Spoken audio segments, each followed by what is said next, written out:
Let's learn Space Base. Space Base is a game for 2 to 5 players that is set in space, and you guessed it, you're building a base. The game plays in approximately an hour if you've got 4 or 5 players, but it probably will be closer to 45 minutes with 2 or 3. And as you get familiar with the game, it definitely kind of picks up and plays a little bit faster.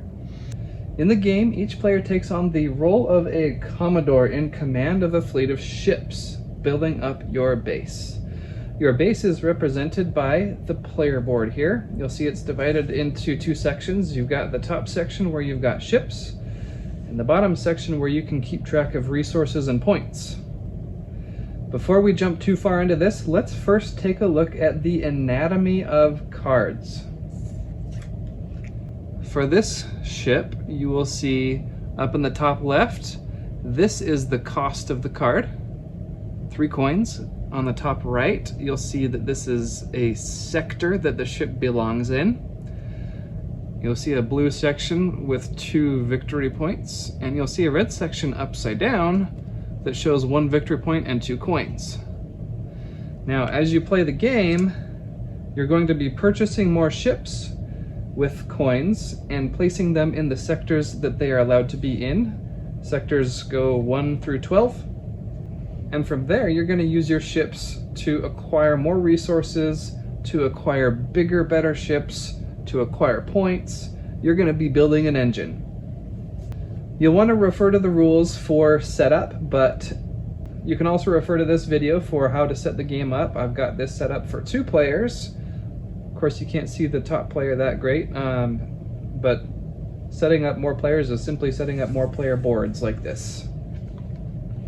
There are a couple other steps for setup that haven't been complete here, such as players 2 through 5 getting additional resources or what is called income. But otherwise, this is completely set up. So, on a given player's turn, there are a number of things that are going to happen. Essentially, you're going to roll dice, collect resources, and make a purchase. However, you're also able to trigger different abilities at different times, and because of that, there are several phases of a turn, but they all go very quickly. So in the beginning of a turn, abilities may be triggered. Right now in the beginning of the game, you're not going to have any abilities, but as the game goes on, you will get abilities with these charge cubes, and as charge cubes are added to your cards, you'll be able to trigger different abilities. After optional abilities have been triggered, you'll then roll dice. Based on what you roll, you're going to collect resources from your player board. In this case, I rolled a 6 and a 4, so I've got my 4 sector and my 6 sector. This would allow me to collect a coin here and a coin here. However, if I would prefer, I can combine the dice to collect from my 10. You always have the option of using each individual die or combining them to take the greater value.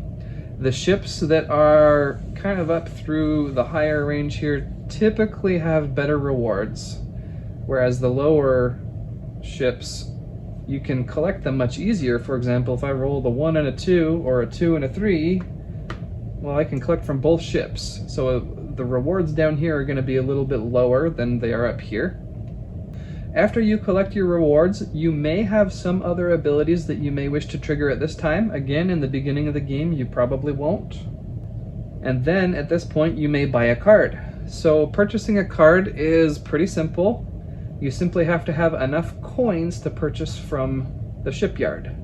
Now in the shipyard, you'll notice there are 3 tiers of cards, and they get more expensive as you go, and they also give you greater rewards for being in a higher tier. Now, in my case, I have 5 coins, and suppose that I did roll a 2 and a 3, I'd actually be up at 7 coins. I actually can afford anything in this top row. The greatest value is 4. Down in this second row, the only things I can afford are these 2 ships here. And I think what I would probably do in a given turn, maybe I'd purchase this one here. It goes in Sector 3. and allows me to get 3 coins when I roll a 3. So I would simply take this ship, after of course spending my coins, and then what I do is it replaces the ship that was already here, and the ship that was here goes upside down and in the same sector until you bring it down until just the red is showing. And now I've got this ship docked onto my station with my newly acquired ship supporting. Yet again, you may choose to trigger an ability at this point in the game. And if you don't, then of course we need to refill the shipyard from our purchase. And then you collect income. In the beginning of the game, it's unlikely you're going to have income, but you may. Especially if you have 4 and 5 players, then you'll start with income. How income works, again, this is your middle resource here on your player board. Suppose that I've got 3 income and I've spent, my 7 coins and I'm down at 0. Income then says, hey, you now get to start with 3 coins. Then it's the next player's turn. So wherever your income value is at, essentially will become the minimum amount of coins that you produce, or really it becomes the amount of coins you produce every turn. Then as dice are rolled that give you coins, you'll collect even more. Now, that is the explanation of your turn. When it is your opponent's turn, they of course are going to roll some dice, and whatever they roll, you look at your player board and see if you can collect. However, you're going to be collecting from the red values of docked ships only. So all of your ships showing on your player board, you ignore those when it's not your turn. When it's your opponent's turn, you're going to look at just the docked ships, which means here I've got a 3 and a 7. Now, with a 4 and a 5, I don't have either of those numbers, and combine them to be 9, I don't have that, so I get nothing. But later in the game, as I acquire more ships, I might have a 4 and a 5 here, and I might also have a 9, and then I would have the choice of whether taking 4 and 5 or just 9. Now, another fun aspect of building this engine is this. Let me show you. Suppose I make another purchase for Sector 3. I put my new card down, and I flip my old card, and now I slide it under and it stacks. So now, whenever I collect on a 3 during an opponent's turn, I get 3 coins. So as your engine builds, as you acquire more ships, you will be able to use every single card that you've stacked in each sector. On your turn, you will only ever be able to collect on your ships. So in a way, it's kind of more fun to be playing during your opponent's turn than it is on your turn. However, your turn, of course, is the only time you can make a purchase on ships. Now, the game continues going on and on like this. Players rolling dice, collecting rewards, triggering abilities, until at which point somebody reaches 40 points. As soon as somebody hits 40 points, the end of the game is triggered, and the end of the round is completed so that every player has an even number of turns. At this point, the person with the most points wins.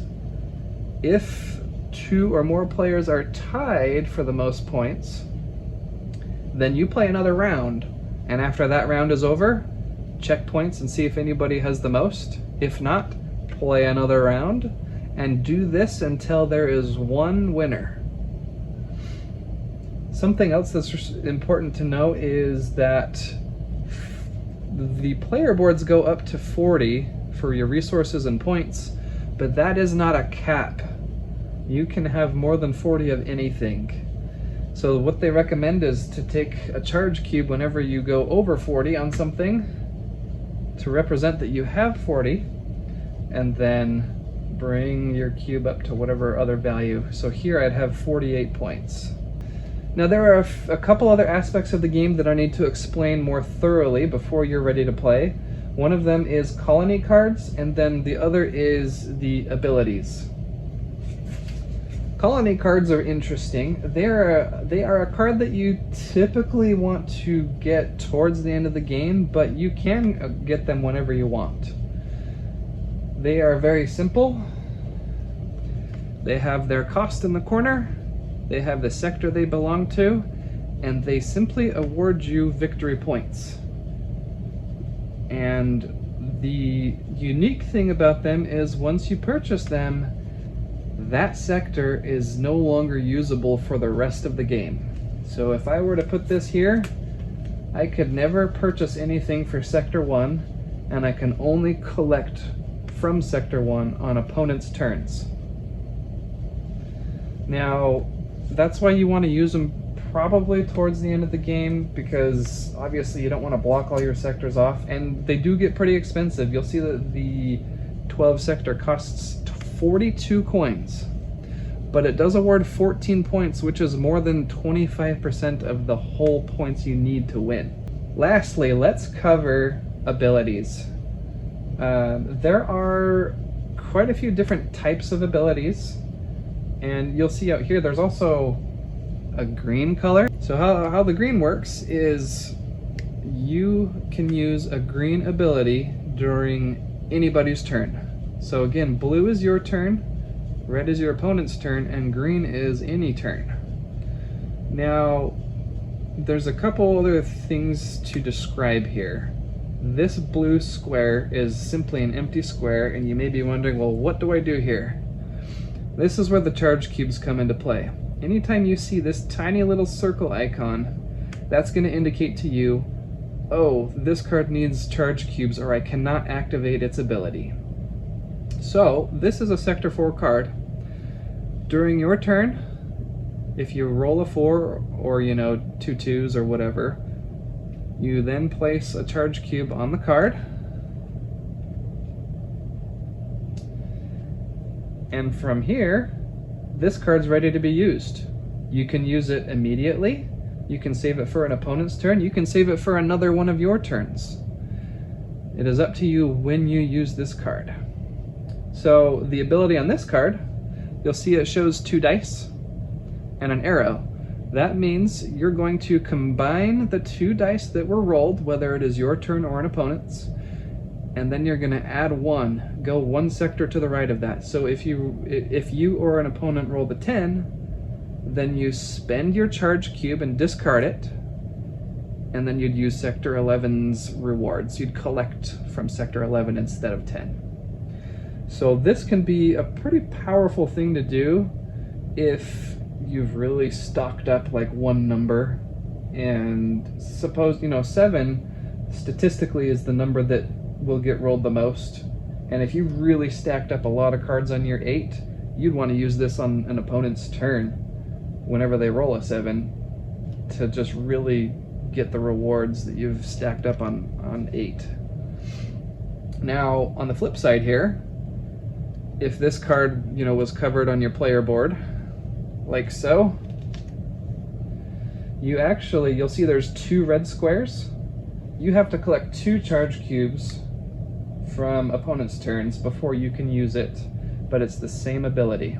This card shows 2 arrows with a slash between. That means, so this is a Sector 10. Whenever you roll a 10, you can choose to collect from Sector 9 or from Sector 11.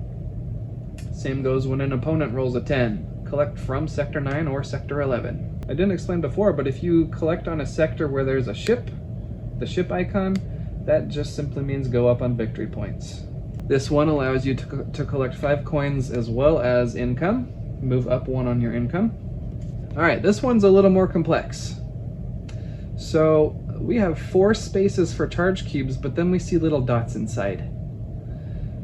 The dots indicate how many players you must be playing with for that to need to be filled.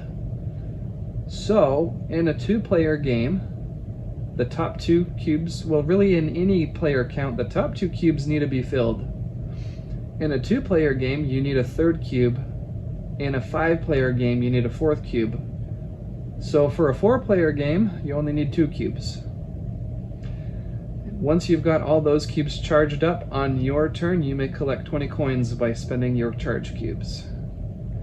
And it's really interesting that this card is 20 coins with all these charged up cubes, and then when it's used on an opponent's turn, there's no more charging of cubes, and it's a point and 2 coins. There are quite a few different abilities you'll see in the game. This one says before rolling, set 1 die instead of rolling it.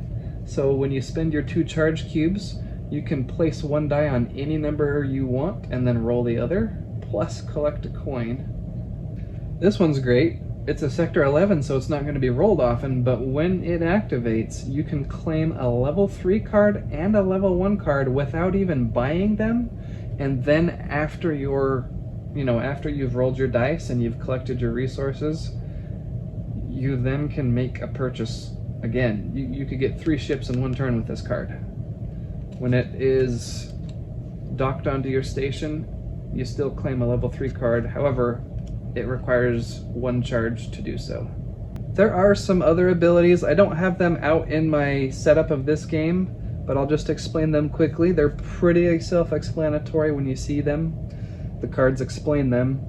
One of them is place 1 charge anywhere. Usually it'll be a green color, so you can do it during anyone's turn. And this will allow you to charge something else up more quickly. There's one that causes other players to lose points. There's another one that allows you to not place dice, but re-roll dice, thus allowing you to collect resources twice. There's one that'll allow you to place a card on any sector between 7 through 12. So you'll buy your card, and when you place it, you can put it anywhere 7 through 12, which allows you to sometimes purchase a 12 that is hard to roll and drop it down to a 7, which is easy to roll. There's another type of card that allows you to exchange itself with any other card on your board. And there's even a card in the deck that says you win. And here it is right here. It's a difficult one to work with because it's a 12 sector, and in a 2-player game you've got to get 4 cubes on here. In a 5-player game you got to get 5 cubes. 4-player game is 3. But yeah, you've got to get these chargers on a 12. However, if you combine this with the card that allows you to place a card in Sector 7, this could actually happen pretty quickly. And yes, if you charge this up and discard your cubes, you win and the game ends. I think the only other thing I want to note is that there's not a way to recycle the shipyard. So you might run into a scenario where you want to purchase cards, but there's not really anything out there you want to buy. That's one pitfall I've found with the game, but otherwise I think it's a great game. It's great for people who are just getting into the hobby or not that familiar with games. That about sums everything up for Space Base. Thanks for joining me, and I'll catch you in the next one.